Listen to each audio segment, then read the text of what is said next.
¿Cuánto estamos hoy? 25. Bueno, parece que en 25 frenamos. Buen día a todos. Entonces vamos a comenzar. Hoy vamos a hablar de algo muy frecuente, de síntomas muy frecuentes, como es mareo y vértigo. Y como siempre, el paciente para nosotros, ¿no? Lo centralizamos en un paciente, el paciente con mareos y vértigo. Y ya vamos a dar las definiciones, pero quisiera, como para que tengan, este sería el listado de lo que vamos a conversar hoy día. Y desde ya les digo que como no tenemos todo el tiempo suficiente para explorar y hablar de cada una de las causas de mareo y vértigos, ustedes van a tener una reseña aquí, pero además van a tener muchas más, yo digo, de diapositivas, ¿no? O cuadros de los que yo voy a estar refiriéndome en forma específica, cosa que cuando repasen el tema no tengan que ir quizás a estar buscando en otros lugares. Les digo de lo que no vamos a hablar. No vamos a hablar de la película Vértigo, esta famosa película de Hitchcock. Tampoco vamos a hablar del tema o del tema Vértigo de U2. Y tampoco vamos a hablar de qué nos pasa cuando nosotros, qué sé yo, estamos al borde de un precipicio. Acá está el doctor Yermoli, como lo ven, haciendo los cruces de la cordillera con sus amigos. Acá abajo tenemos precipicios que pueden tener 300, 400 metros. Pero llegar a la cima es muy importante. Tampoco cuando yo estoy al borde de una cornisa y miro hacia abajo. Esta es Ronda, la cuna de la tauromaquia. Yo me acuerdo que estaba aquí y uno miraba y la gente escuchaba, decía, ¡uy, qué vértigo, qué vértigo! O estar en estas casas de Cuenca y mirar hacia abajo. Ni lo que uno cuando mira a esta gente dice, ¡uy, qué vértigo! Están construyendo parte de la ciudad de New York. O estar este hombre ahí mirando hacia abajo. Tampoco vamos a hablar. Pero sí vamos a hablar de la importancia fundamental que tiene el equilibrio. Fíjense, como yo les decía los otros días a un grupo de alumnos, si yo veo y he visto a este señor con, andando así en bicicleta, leyendo el diario, tomando una taza de café y me viene a ver, digo, seguro que tiene buen equilibrio.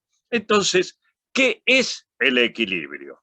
El equilibrio es la resultante funcional de la interacción de un trípode básico que está dado por nuestra visión, por el sistema vestibular y el sistema propioceptivo, tanto consciente como inconsciente. Es decir, parte de la sensibilidad profunda, no de la sensibilidad superficial. Fíjense que se integran todo ello en el tronco cerebral, especialmente a nivel bulbo protuberancial, y se modula por el cerebro, el cerebelo y los ganglios grises. En definitiva, si yo digo equilibrio, tengo que tener un órgano vestibular funcionante, tengo que tener visión. Hay gente que se marea por vicios de refracción. Me cambiaron los anteojos, sobre todo multifocales, y me estoy mareando, doctor. O directamente individuos que tienen cataratas. Y después la percepción sensitiva propioceptiva. En definitiva, visión, vestibular y propioceptiva. Recuerden ustedes que tenemos dos grandes sensibilidades. Una es la sensibilidad superficial estereoceptiva y la otra la propioceptiva. De esta, yo hoy no les voy a poder hablar de todo ello porque ya lo han visto en semiología general. Las dos vías, ¿no es cierto?, superficiales y profundas. Esta es a través de los haces de Gold y Burdach, que serían la propioceptiva consciente. Si yo estoy con la palestesis y con la sensibilidad vibratoria, voy a estar seguro, tengo que tener una buena propiocepción, una buena vía propioceptiva consciente. Y la inconsciente que toma los pedúnculos cerebelosos. Entonces, mareo, no hay una definición precisa. Algunos dicen sensación de desbalance, desequilibrio, otros cuentan, doctor, es como que estoy caminando sobre algodones o sobre almohadones para expresar que no tienen una buena base. En tanto que el vértigo, sí. El vértigo es la alucinación del movimiento. No hay movimiento, pero las cosas giran alrededor mío o yo giro alrededor de las cosas. Bien. Perdón. Entonces, vamos a ver un recuerdo anatómicos y fisiológicos y sobre todo con el aparato vestibular. Recuerden ustedes que nosotros tenemos un oído externo, un oído medio y un oído interno, y todo lo que vamos a hablar ahora se va a desarrollar en el oído interno. Ahí no sé si escuchan la música, pero bueno, tenemos una parte auditiva, pero una parte del equilibrio que es la porción vestibular. ¿Y qué es fundamental para nosotros en esto? Los canales semicirculares, el utrículo y el sáculo, porque allí, en el utrículo, fundamentalmente están estos elementos que se llaman otolitos, que son cristales de carbonato de calcio. ¿Y en qué intervienen los canales semicirculares? Fíjense qué interesante, los canales semicirculares intervienen en la aceleración angular. Si yo estoy girando la cabeza para decir, por ejemplo, sí, no, etcétera, tengo actividad o estoy activando mis canales semicirculares, en tanto que el utrículo y el sáculo para la aceleración lineal y la gravedad. El elemento conspicuo y fino para esto, para la percepción, son las crestas, que ya vamos a ver bien cómo se integran con estas células que se llaman células pilosas por estas cilias que tienen. Yo les dejo todas estas imágenes, pero para que vean ustedes qué interesante desde el punto de vista, ahora lo estamos viendo histológico, cómo están los otolitos, y los otolitos están en un magma gelatinoso. Esto es, a ver, metafóricamente, como si ustedes hacen una gelatina, le ponen frutas y la dejan consolidar. Bien, ahí están adheridos. Ahora, si por cualquier cosa eso se empieza a licuar, la fruta, digo, queda prácticamente en libertad, por así decirlo. Lo mismo pasa con los otolitos. Si se desprende un otolito, va a impactar en estas ampollas en estas ampollas de los canales semicirculares, de estas crestas, y va a generar una alucinación de movimiento. Esto es el vértigo más frecuente, que es el vértigo posicional paroxístico benigno. Les dejo más imágenes para que vean. Yo les decía, la aceleración angular. Aquí tienen más imágenes, para que ustedes vean hacia adelante, hacia atrás, cómo se ponen en marcha. Y lo que sí es fundamental, que existan un número de otolitos como si fuera una balanza, del mismo lado, es decir, igual del lado derecho que del lado izquierdo. Justamente es lo que nos va a dar el equilibrio. Bien, ¿dónde se integra? En los centros vestibulares del tronco cerebral. En otras palabras, yo puedo tener vértigo porque por tener un infarto en el tronco. Y además, el gran regulador es el cerebelo. Y hablando de infarto y hablando de irrigación, yo también voy a poder tener lesiones que van a ser por isquemia. Aquí les dejo el polígono de Willis, a propósito se los dejo allí.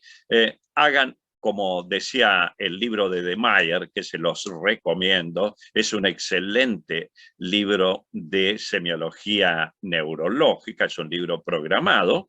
Desde ya, perdón, si se nos llega a cortar por cualquier cosa, ingresamos con las mismas coordenadas.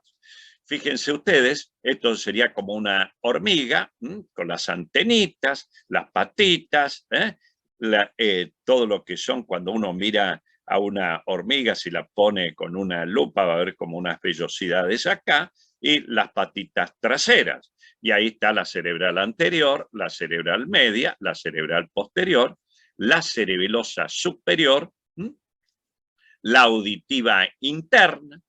Ahí tenemos la rama coclear, la rama vestibular, la cerebelosa anteroinferior, la cerebelosa posteroinferior. Esta tiene mucha importancia porque se puede comprometer y nos da un síndrome de Wallenberg con W, que ya vamos a ver qué es. Bien, y ahí lo tienen también para que repasen. Ahora volvemos a la integración y nosotros vamos al oído, ¿no es cierto?, desde el pabellón auricular al oído interno. Ahí tenemos el aparato vestibular, tenemos, por supuesto, los núcleos vestibulares a nivel del bulbo, el gran regulador, el cerebelo, y de allí hacia corteza. Miren todos los lugares donde se pueden alterar y podemos tener un paciente con vértigo.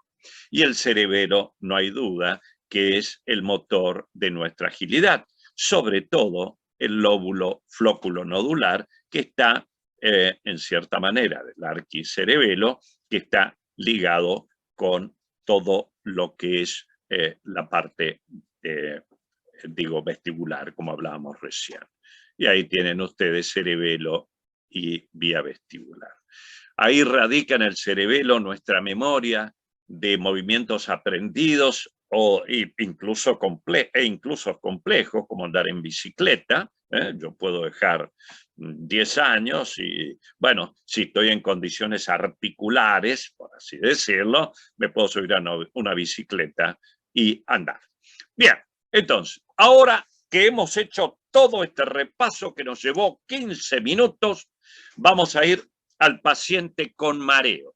Fíjense que es la tercera causa más frecuente de consulta en la población mayor de 75 años. Y causa, bueno, hipoacusia, neuropatías periféricas, fibrilación auricular. Y si un paciente nos viene a ver por mareos, nosotros siempre tenemos que tener en cuenta el trípode que hemos hablado. Entonces vamos a ver, no tendrá en la parte visual un vicio de refracción, no tendrá cataratas. ¿Cómo está el sistema propioceptivo? Le voy a evaluar también todo lo que es la sensibilidad profunda. Puede tener causas cardíacas, puede tener causas también, y esto es fundamental, en adultos mayores pueden tener causas como sarcopenia, es decir, una marcada disminución de la masa muscular en nuestros músculos gravitatorios, y por lo cual, perdón, realmente no se pueden sostener. Pero también hay causas psicógenas, causas hematológicas, una anemia. Un paciente se puede marear con una causa metabólica, por ejemplo, una hipoglucemia, cardíacas, una fibrilación auricular de rápida instalación. Y en el anciano, ustedes comprenderán, acá está también la causa de sarcopenia, en el adulto mayor, todas estas causas que yo se las dejo para que ustedes las tengan. Medicamentos, son numerosos los medicamentos. Piensen ustedes en vasodilatadores, antihipertensivos en general, piensen en fármacos con actividad a nivel del sistema nervioso, etc. Y ahora vamos al vértigo agudo. El vértigo agudo se expresa por náuseas, vómitos. Recuerden que vértigo es alucinación del movimiento. Nistagmo, siempre hay que mirar los ojos, inestabilidad postural, otros síntomas neurovegetativos, algunos tienen diaforesis, es decir, transpiración, y el vértigo puede ser periférico y central. Aquí esto es fundamental que un alumno a esta altura de la carrera pueda decir cuando ve a un paciente tiene mucho para periférico o tiene mucho para central. ¿A qué vamos con esto? El vértigo periférico. Fíjense en esto que lo voy a usar directamente como una ayuda para que nuestro sistema planetario lo voy a usar como una metáfora. Es episódico, súbito, intermitente. El nistagmo es unidireccional. El eje puede ser horizontal, rotatorio, pero nunca vertical, y tiene dos fases, una fase lenta y una fase rápida, y se identifican muy bien. Se suprime con la fijación visual. Yo le digo, mire al paciente, le digo, mire mi dedo, y se va a suprimir.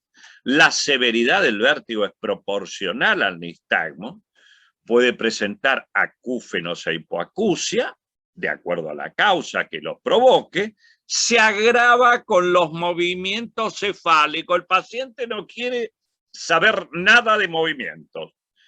Tienen mucha náusea, mucho vómito y no presentan otros signos neurológicos. Y cumplen con la ley de Alexander. Como ya habíamos dicho, se suprime con la fijación visual, con la convergencia de los ojos o mirando hacia la fase lenta. En tanto que el vértigo central, fíjense también en esta imagen.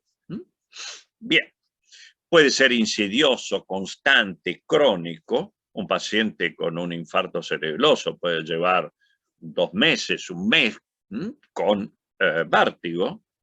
El nistagmo es de dirección variable, puede ser bilateral, multidireccional. La severidad del vértigo no es proporcional al nistagmo y el eje puede ser horizontal, oblicuo, rotatorio y también vertical.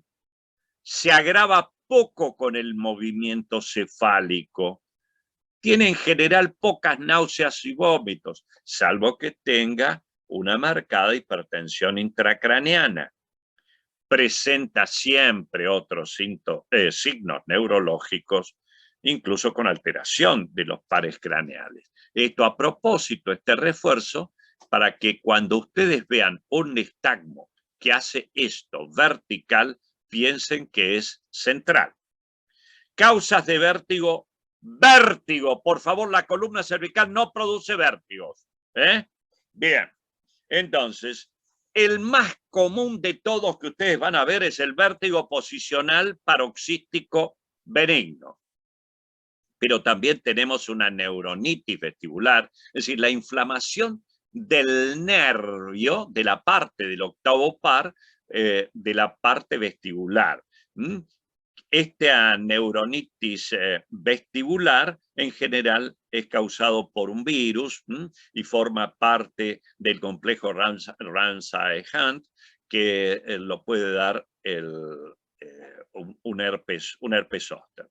con la laberintitis, que es la inflamación de todos los canales allí semicircular. Hay que tener mucho cuidado porque en general son infecciones bacterianas que pueden complicarse hasta con una meningitis. El Menier que les puede dar el vértigo, pero también les da una hipoacusia y unos acúfenos, pero son unos acúfenos graves. Algunos dicen, doctor, es como el mugido de una vaca, no es como un silbidito, como un pito. Una otitis media crónica, también hay psicógenos, etcétera, pero estos serían los más frecuentes, estos 4 de arriba, pero sobre todo y por lejos el vértigo posicional paroxístico benigno es el más frecuente.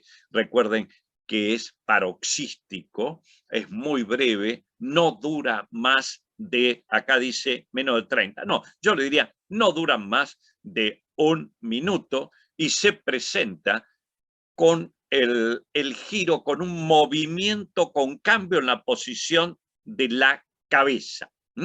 Entonces, nos viene y nos refiere, doctor, cuando me voy a acostar, giro y me mareo, y la gente no dice por ahí vértigo, me mareo, pero ¿y cuánto le dura? No, al ratito se me va, pero si voy a poner algo en una alacena, dice el ama de casa, miro hacia arriba y también me pasa lo mismo. Y en definitiva, ¿a qué se debe? A un desplazamiento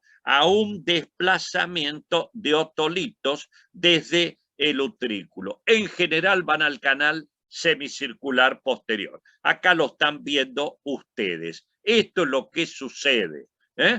Por favor, fíjense y graben esto. ¿Lo vieron? Esto es lo que sucede cuando una persona con vértigo posicional paroxístico benigno cambia de posición. De tal manera que cualquiera de ustedes a partir de hoy va a aprender con esta simple maniobra de Dix-Hallpike, va a aprender a diagnosticarlo. Ya lo vamos a ver cómo la vamos a ejecutar, pero en definitiva ponemos al paciente muy cerca en nuestra camilla, más cerca de la parte cefálica de la camilla, lo miramos a ver si tiene el paciente, miramos los ojos, a ver si tiene nistagmo, si no tiene, le hacemos girar la cabeza, más o menos unos 45 grados, y lo llevamos hacia abajo entre 30 y 45 grados, le hacemos mirar si el paciente va a empezar seguramente con vértigos. Bien. Lo otro es la neuronitis vestibular, que es la inflamación del nervio. Esto se presenta, o estos pacientes presentan también un estado vertiginoso. Lo otro es la laberintitis, que en general son infecciones del oído medio y del oído interno, son bacterianos, que ya vamos a ver para hacer el diagnóstico diferencial entre unos y otros. Y en la enfermedad de Menier, que ya habíamos visto 3 elementos fundamentales para el diagnóstico, fíjense, se llama esto como hidropesía. Hay un marcado acúmulo de líquido y por ello, entre otras terapéuticas, a estos pacientes en el curso agudo se les da o se les puede dar diuréticos. De las causas de vértigo central, si recordamos nosotros que tenemos los núcleos vestibulares, tenemos el cerebelo. Bien, un infarto hematoma cerebeloso, un tumor neurinoma del acústico. Les voy a mostrar el caso de un paciente mío, un chico muy joven, esclerosis en placa, un accidente isquémico transitorio, pero sobre todo que comprometa el sector posterior. Y aquí tenemos el síndrome de Wallenberg. Fíjense, es por compromiso, es un infarto, por compromiso de la arteria, acá estamos, se la llama salpica, ¿no es cierto?, la arteria cerebelosa póstero inferior. Wallenberg se lo describió en sí mismo. Del mismo lado, estos pacientes tienen ataxia cerebelosa, tienen un compromiso facial de la sensibilidad, es una hipoestesia facial, una anestesia corneana, con un síndrome de Claude-Bernard, y del lado contrario tienen una alteración de la sensibilidad superficial, es decir, espinotalámica, que respeta la cara. Estamos hablando contralateral. Bien, pero la esclerosis en placa también se lo puede dar, una isquemia cerebrosa, ni que hablar, un tumor como el méduloblastoma. Y este es un chico que me gustaría detenerme en él, que me vino a ver en febrero del año 97 a mi consultorio. Les digo, Gastón, porque él no tiene ningún problema. Hoy día, en ese momento era un obrero textil, hoy día es un poderoso industrial que no está en nuestro país. Gastón vino a verme porque tenía una marcada atrofia en ambos miembros superiores y además no podía erguir su cabeza. Bien, tenía vértigo y tenía una hipoacusia. Fíjense el tumor que tenía. Esto estoy hablándoles hace más de 24 años, porque fue en febrero. Lamentablemente, bueno, quienes lo atendían en una obra social, le decían que era un simulador que vino en silla de ruedas traído por su papá, ¿no? Tremendo, ¿no? Realmente el caso tremendo. Ahí lo están viendo ustedes, este tumor. Y lo que yo quiero decirle, que Gastón, además, acá se puede ver, lo van a ver ustedes en sus imágenes, pero lo que tenía era un ependimoma, es decir, un tumor que le comprometía la médula cervical. Fue operado con éxito por el profesor Basso.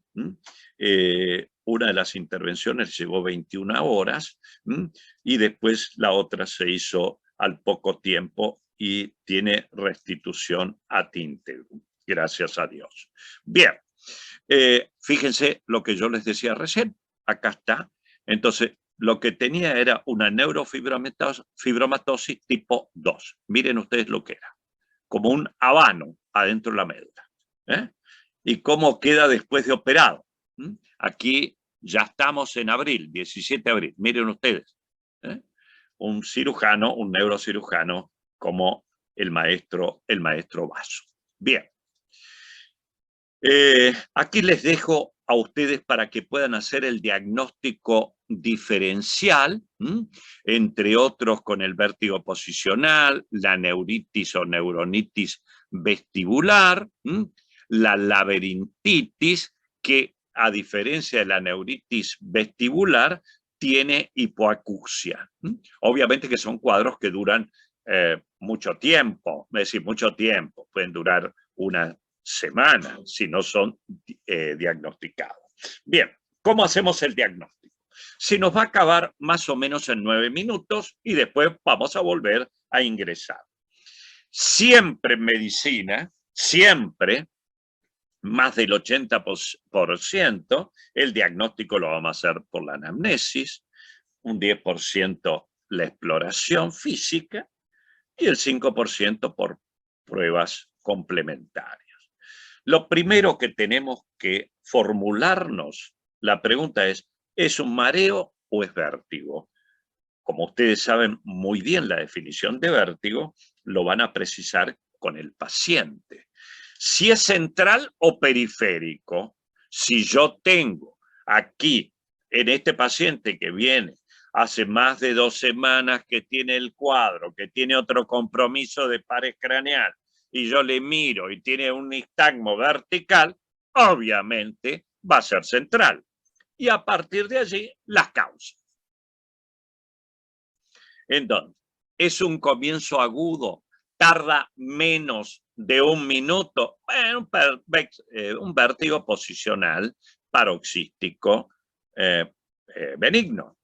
Es crónico, es recurrente, me dice el paciente, además tengo como una presión y además siento como un mugido de vaca y no escucho bien, será un Menier. Hipoacusia, sensación de oído lleno, opresión. Bien, ¿qué nos puede referir el paciente? Doctor, tengo visión borrosa, por ahí tiene un visiorefracción, veo doble, cuidado, un par craneal, tengo parestesia, no tendrá este paciente una polineuropatía, tiene alteraciones en la marcha, obviamente que en estos casos siempre vamos a investigar la marcha. Entonces, de acá les dejo también, si son segundos, menos de 1 minuto, vértigo postural paroxístico benigno. Les dejo para que hagan una revisión de fármacos y tóxicos que pueden producir mareos y a veces incluso vértigos. El examen físico vamos a hacer, el trípode lo vamos a investigar siempre. Ojos, oídos y sistema propioceptivo. Como ustedes ya saben muy bien por semiología. Bien, no se olviden de hacerle una otoscopía porque a veces el paciente puede tener un tapón ceruminoso y se elimina de esa manera gran parte de la sintomatología. Siempre la marcha, por favor, siempre la marcha. Vamos a ver, vamos a explorar el cerebelo, los pares craneales, semiología del aparato cardiovascular, mareo, puede ser que está con una fibrilación auricular súbita también el paciente, la ocultación del cuello sobre todo, no tanto el sistema carotidio, sino todo lo que es el sistema posterior a partir de la subclavia. Tendrá hipotensión ortostática. Recuerden lo que ya vieron en semiología para la exploración, teniendo siempre las pruebas de Weber y las pruebas de Rin, que nos van a orientar a ver si tiene el paciente, además, una hipoacusia que puede ser de conducción o de percepción. Bien, yo uso, como les decía a los alumnos los otros días, en un trabajo práctico, el diapasón de 128. Y con esto también se los dejo a ustedes para cuando repasen, sepan si un Weber lateraliza, y si después con el RIM, cómo está la vía ósea y la vía aérea, y de ahí nosotros lo sacamos. Realmente hacemos un diagnóstico bastante cercano a lo que le puede pasar al paciente. Disculpen. Bien.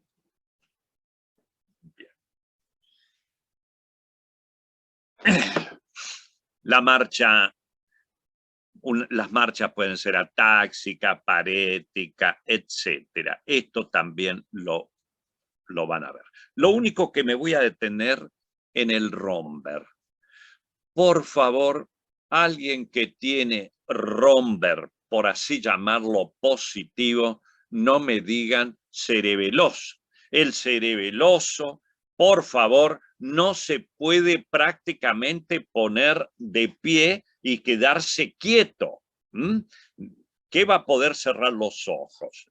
Entonces, este es un Romber un poco sensibilizado, no en tándem. Entonces, para ya saber si al cerrar los ojos, este paciente podría tener un problema propioceptivo, es de la sensibilidad profunda. Ahí yo les dejo para que ustedes tengan cómo evaluar el cerebelo, marcha, la palabra. El cerebeloso, cuando me está hablando, se llama discurrir escandido. No dice hola, ¿cómo le va? Dice hola, ¿cómo le va? Bien, y ahí tienen absolutamente todas las pruebas de coordinación. Entonces, dedo, nariz, dedo, dedo, para ver si tiene o no dismetría.